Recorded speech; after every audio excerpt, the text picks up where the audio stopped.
Not the narrative that you'd be looking for, but uncut grass and growing rubbish dumps, resulting in an escalating rodent problem, are just some of the issues facing residents in Ekurhuleni.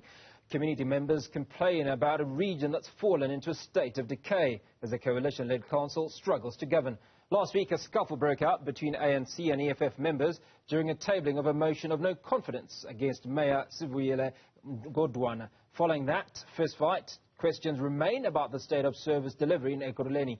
Well, let's take you there now as Katleho Sekhotho is in Modder East. Katleho, what do you have for us this afternoon? A very good afternoon, Hugo. Indeed, we're in Modder East at a local park where children, can generally be expected to come here and play.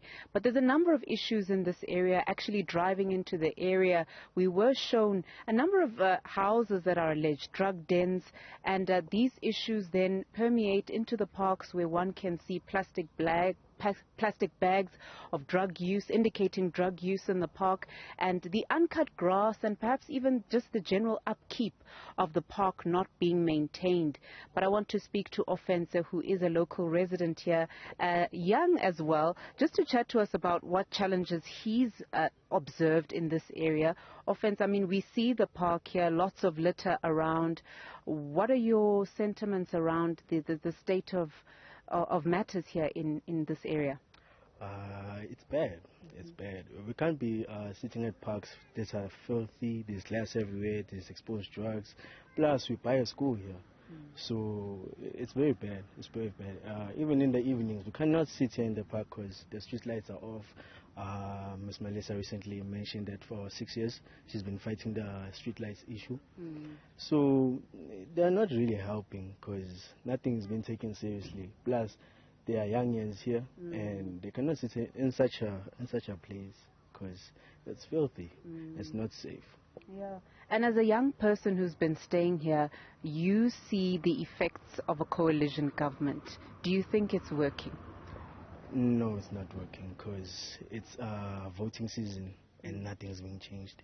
We are being so but it's so there's nothing happening. So it's a bad government. It's a bad government.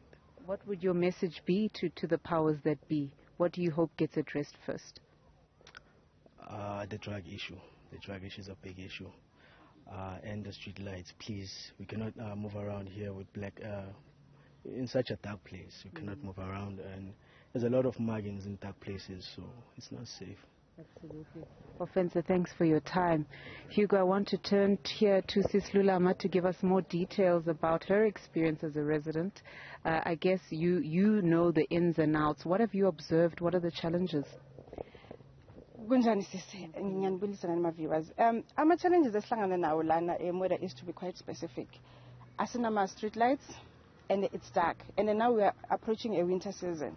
So just imagine about the break-ins that will be happening. Already we are sitting at plus minus 25 break-ins. So please, we are urging, please, the councillors, let them not sit there and not do their job. Come down to the level of the people and do your job. Come and look. We need service delivery. Look at the park. Look at how filthy the park is. Look at how filthy the park is. Look at the children are sitting there with their dad. They can't play in the park like this. Please, we are asking Dean Stone, please, as a councillor of Ward 72, can you please stand up and do something? We are struggling. We want to be safe. That is why we move from other places to come and stay in this lovely suburb that we are staying in. But we are not safe. We are not safe. We are only held by ADT and Lapua. If you don't have ADT in your house, then what's going to happen? If you don't have CMS, what's going to happen? Please, we urge you as ward councillors, stand up and do something. Don't ask us for the votes only. And when we vote for you, then you don't do your job. We are not voting for you to go and sit in the councils and fight for seats and what so on. We are here. We are voting for you so that you can come and assist us. Let's build this lovely country that we are staying in, this lovely nation that we are in. Please, come and we are right next to the school. Imagine when the kids come out and they need to come and play a little bit. They come into this filthy park. Come on, Maintain, as a ward councillor of Ward 72, come and do something. We are asking you nicely. Yes, we're going to go and vote, but what are we voting for? We need to see the change that we are voting for. Do you think the coalition government is working here in Ekhurhuleni? I don't think so. I don't think so. If I may ask you, if I can pose the very same question to you, as you can see, do you think it's working? It's not working. They are there just to fight for the seats. For what good reason? We are South Africans. We need to vote and we need to be governed by parties that will work for us. The freedom that our fathers fight for is not the kind of freedom that we are having today. Yes, thank you so much, Sis Lulam. Hugo, you heard the strong sentiments there from some of the residents here, just explaining that, you know, the coalition government seemingly not working, as we can just see from the state of a park, which is supposed to be a recreational space for children, not being safe, grass uncut, some of the, the kids playing here, the areas are not safe, there's a school nearby, and, the allegation that there's a large drug abuse issue here, but the councillors also being found wanting and not being able to communicate with the community and being there for them.